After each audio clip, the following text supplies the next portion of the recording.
I listen to a lot of music, and frankly, I would make my life a lot easier if I just used Spotify or Apple Music or Tidal for streaming, but I don't. I still have like an offline library of FLAC files and even a couple of MP3s, which might raise a couple of questions, including why and how.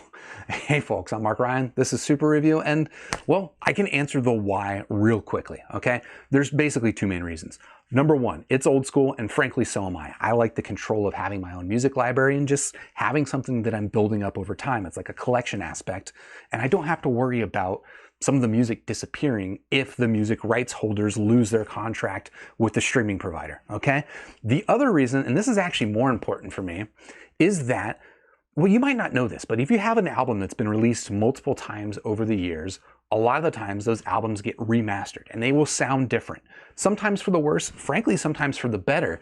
But when you're just using streaming services, you are stuck with whatever version of the album was uploaded to Spotify or Apple Music. Whereas when you do what I'm doing, you get to pick which version of the album is. And if you recall, in my last waveguide video, I talked about ranking the different aspects of the audio chain. And for me, up in S tier is music production quality. It is the thing that makes the biggest difference. And when you use your own music library the way that I do, you get to pick which version of an album you listen to. And that for me is super, super crucial. So in this episode of Waveguide, I'm going to show you not just why, we just talked about the why, but how I do this. I will talk about a couple of different sources that I have, including some download stores, as well as how I rip music from CDs that I buy on eBay and Amazon. And I guess before we get into it, a quick shout out to our sponsor, HiFiGo. HiFiGo is making these waveguide videos possible. If you want to show your support, check them out. I've got them linked down below. They believe that high quality audio should be affordable and attainable for everyone. And frankly, I agree. But with that said, let us dive to the details of this tutorial. All right, we're going to start by just talking about the different sources that I have for FLAC files. Where do I get my music? Because this is a question I get all the time, especially in my DAP reviews. And just to set expectations, I am not talking about any illegal sources of audio. If you want to find those on your own. But I'm just going to talk about how I get my music perfectly, legally, above board. And the first source that I use is Bandcamp. There's actually a couple of different download sources I'll use, and I guess I'll go through these in kind of my order of personal preference. Bandcamp is my number one personal pick for a couple of reasons. Reason number one is they are fairly artist friendly, and I know that they share over 80% of their revenue with artists. I don't know what the other stores share with the artists, so maybe they're the same. I don't know, but Bandcamp, they advertise that they share quite a bit with the artists, and I appreciate that. I don't know if it's related to that aspect, but a lot of the times too, the prices on Bandcamp are a little bit lower than what you'll find on some of the bigger download stores, which we'll talk about in a little bit, including sometimes like with a band like this, right? Here's Men I Trust, this album Headroom, which has one of my absolute favorite tracks, Break for Lovers. To buy the digital album, you get to actually name your own price. You could plug in $1 and buy this album in FLAC files for $1, okay? I think that is pretty stinking cool. And then the other thing is that, yeah, like you can get FLAC files from here. Most of the music that's available in Bandcamp is available in multiple formats. Could be MP3s, could be AACs, could be FLAC files. The one thing that's maybe a little bit of a downside is that it is somewhat inconsistent which versions are available, and I wish that Bandcamp would tell you ahead of time what's available. I mean, they'll tell you a little bit, right? They'll tell me that this is available in 24-bit, but what, unfortunately, this is like a slight downside, is when you find an album like this that's available in 24-bit, I personally don't like 24-bit files. I just find them to be too large. My preference is a 16-bit FLAC file, and that might be available with this particular album, but you don't know until you make the purchase, and that's a little bit of a bummer. Any other little bummers? I guess Bandcamp is like more like indie artist targeted, so there's a lot of like mainstream artists that you're probably not going to find on Bandcamp, but if the artist I'm looking for is available on Bandcamp, it's pretty much always my first choice. I guess one other reason I like Bandcamp too is that they just offer direct downloads, right? You don't have to download an app and then download the music through the app, even though you purchased it through the website, Kobas. And I appreciate that. I also really like that, as far as I understand, like bands maintain their own Bandcamp pages. So The music that's here is like basically just been straight uploaded by the artist. It's not gone through any sort of normalization processes, and I know that like, it's just nice and clean and simple, and I like that. Now, if an artist I'm looking for is not available on Bandcamp, usually my next choice is going to be Qobuz download store. So Qobuz is known as being like a lossless streaming service, right? Which they do have. I actually don't use the streaming service because I just use their download store, which is frankly fantastic. Most of the music, if not all of it, that I found so far is available in lossless downloads. And yeah, they've got a lot of artists that you're not going to find on Bandcamp. Some of the more mainstream artists and stuff you're going to find here. But they also do have a pretty good selection of indie artists as well, highlighted here by just kind of showing you that Men I Trust's Headroom album is also available on Qobuz. Now, a couple of downsides with Qobuz. One, their prices are usually a little bit higher than Bandcamp. Not a lot, but usually a couple of dollars.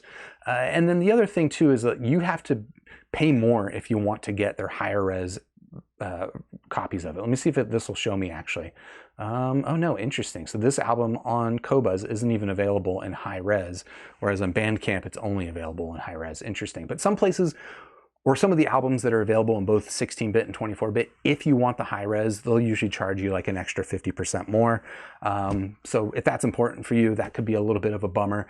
They do have like this interesting discount program if you're a subscriber to Qobuz.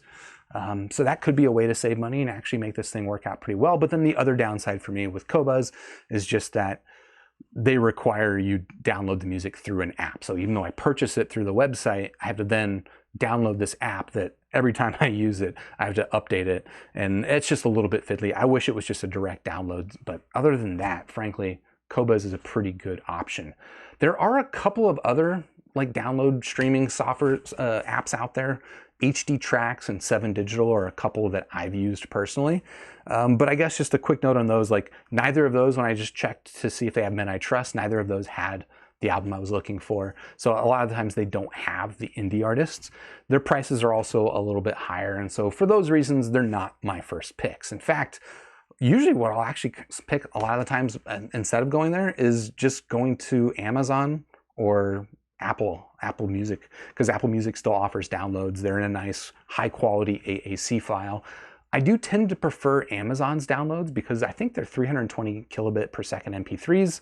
And MP3 is just a little bit more of a, I don't know, a universal standard than AAC. I don't know why, but probably because I have more MP3s than AACs, I prefer to download new MP3s versus downloading new AACs. But there you go. That's kind of how I go about choosing my download sources. But download sources is not the only way to get this music. In fact, you can do this. You can buy CDs, compact discs. Okay, there's no compact disc in there because it's in a case elsewhere, but you can buy CDs and rip them with a disk drive like this. So this is like a pretty cheap, inexpensive disk drive. A lot of your computers, modern computers, don't have these anymore, so you have to buy these things externally, but this is like 30 bucks, actually less than 30 bucks on Amazon right now. Hold on, let me pull it up real quick. So this is the one that I use, exactly $26.99, super cheap.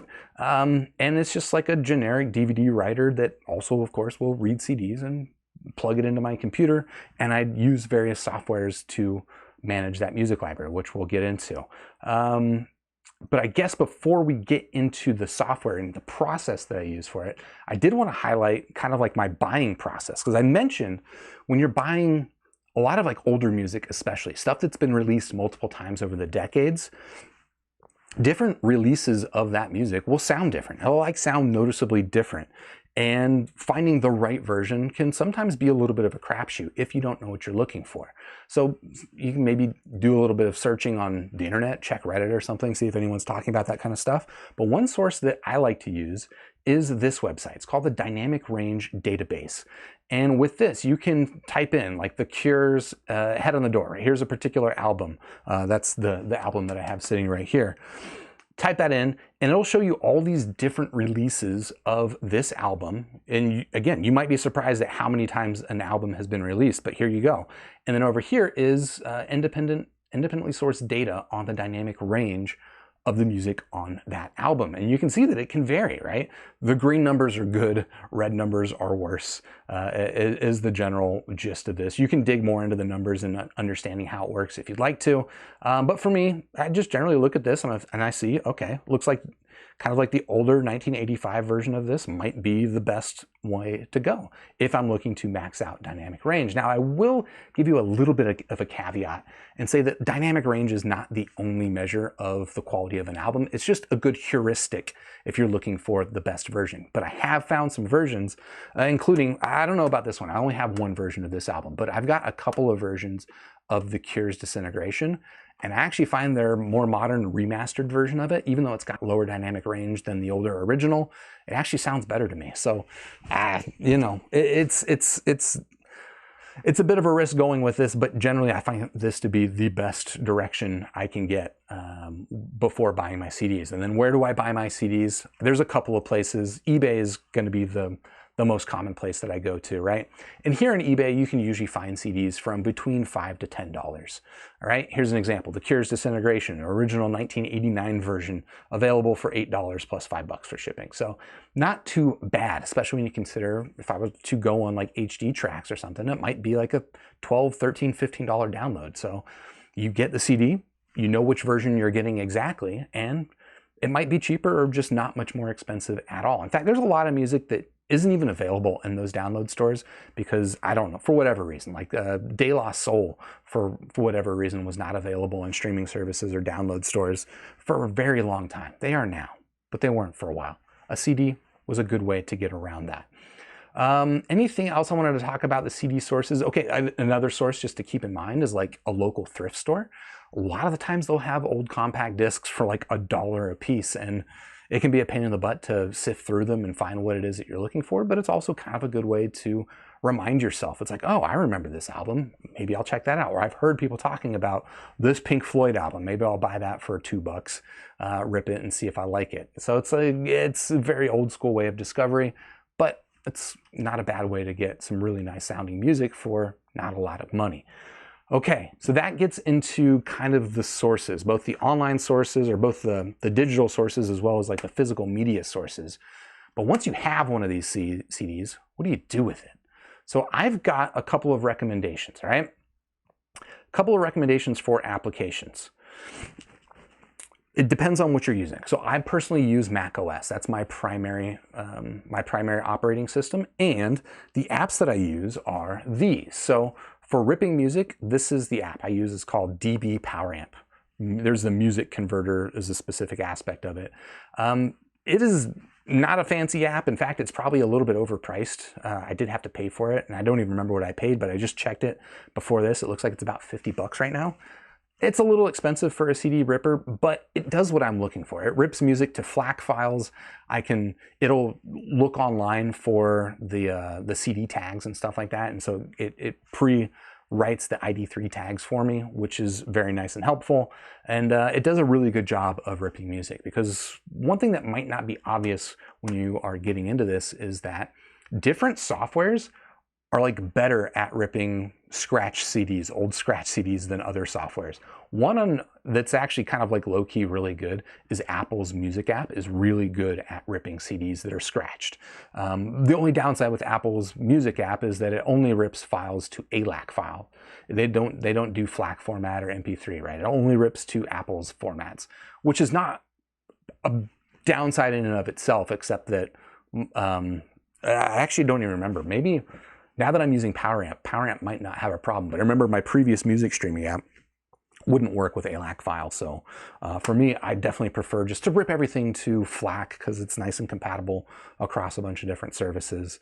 And well, I guess DB Power Amp Converter is the way that I do it. If you're not using a Mac, however, the app that I would recommend is called Exact Audio Copy, or EAC.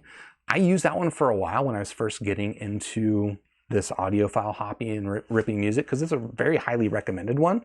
And it was a good app, but it was only available on Windows, which I don't really use. And then the other thing that was kind of a problem with it is that it was a little bit sensitive to scratches on CDs. Like, it has all this like these checks to like validate that you're getting the exact copy of the music, and then it matches what they expect from some sort of online database, which is kind of cool assurance, I guess. But in the end, it actually meant that I got more rips that had just more hiccups and scratches and artifacts in the rips versus just ripping it with a program like DB Power Amp or Apple Music. So I found those to be a little bit more reliable, but again, if I was on Windows, that's probably still the software I would use. There's one other bit of software I wanted to highlight. Oh, that's not my software screen. And that is, I think when you're ripping music, there's another thing you should consider is not just the ripping software, but also like some tag management software. On macOS, I use this app, which is just called Tag Editor. This one's actually available in the App Store. So it's just nice and easy to get, super convenient and super simple. Basically, what I do with this software is I manage two things. One, I make sure that artist and album artist are the same and that they don't have like guest artists in them, because then that just kind of screws up all the organization on my digital audio players and in my libraries. And then the other thing is I will use these to set my file names to follow this naming scheme, right? And then this just kind of gives you an example of what my music library looks like, right? So I'll have folders by artist, folder by album, and then the list of songs with the track number up front, and then the name of the song following it after that. So that's what I do with Tag Editor. On Windows, it's a little bit different. The software doesn't exist, but there's another equally good app called MP3 Tag, which I think is also free. That's a really nice little alternative. If you're ripping CDs, those are the apps I highly recommend. Let me just check my notes and see if there's anything else we need to talk about. I guess real quickly, I'll talk about settings in the music ripping apps, because some of them will have more or fewer settings that you have to deal with. So for starters, like sometimes you'll have the option to set your FLAC compression level. I just leave it at whatever is default. Usually it's like setting 5. And FLAC compression, the way that it works, it is a lossless compression no matter which setting you choose, but the higher the level of compression, the smaller the file sizes, but the more processor intensive it is to decode that file, okay? So you might be saving a couple of kilobits of space by upping the compression level to compression 10 or whatever the max is, but then you might get slightly worse battery life on your audio player, or maybe your audio player is just not very fast in terms of its processor. It might also start hiccuping on that FLAC file. So for me, I just leave it at the default. A 16-bit file with the default compression levels is plenty small for me. Another thing that maybe you might want to look out for is sometimes there's some options for like, they call it different things, but I alluded to it with EAC. It's just like doing some checks on the files to make sure that the files came across good and they're valid and there's no errors in their rip. Check those things out, try them out. Again, I noted that with EAC, sometimes that more aggressive checking actually resulted in more errors. I don't exactly know why. I haven't had such issues with DB Power Amp, which is actually part of why I prefer it. But your mileage may vary. Play around with that stuff. If you rip a CD and then when you're listening to it, you can hear skipping, like the CD is skipping. Like this is a thing that will happen. If you hear that stuff, play around with those settings and you might get better results. And then anything else, I guess pretty much at that point, it's just the only other settings I change are like where to put the files and how to name the files, because I think it's really important to have good file hygiene, which I guess, yeah, that is kind of just the rest of file management, right? Is have good tag hygiene, right? Make sure your files are named in a nice consistent method and that your ID3 tags are in a way that you like them, okay? For me, again, album and album artist, I just want them to be the same. And then the file, the track name is where I will put things like guest artists and stuff like that. And then, yeah, I guess the last step for me is I'll upload my music to Google Drive, so that then syncs across all of my devices. Obviously, you don't have to do that, but I find that to be pretty nice. And that is how I get my music. Again, a lot of people have asked me this question over the years, finally able to get it off my chest thanks to HiFiGo. Again, shout out to HiFiGo for sponsoring this content. If you want to give them a thanks for yourself, check them out, linked down below. Otherwise, I'll catch you on the next super review. Cheers.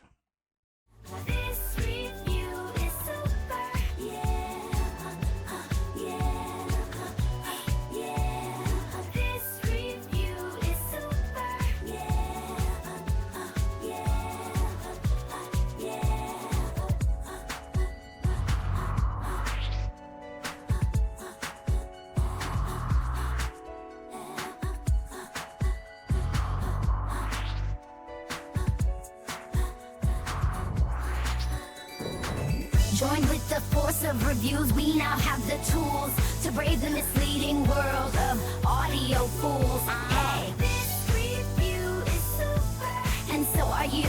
Grab your headphones, sniff a graph, and share your thoughts in this pursuit. Let's get into the future.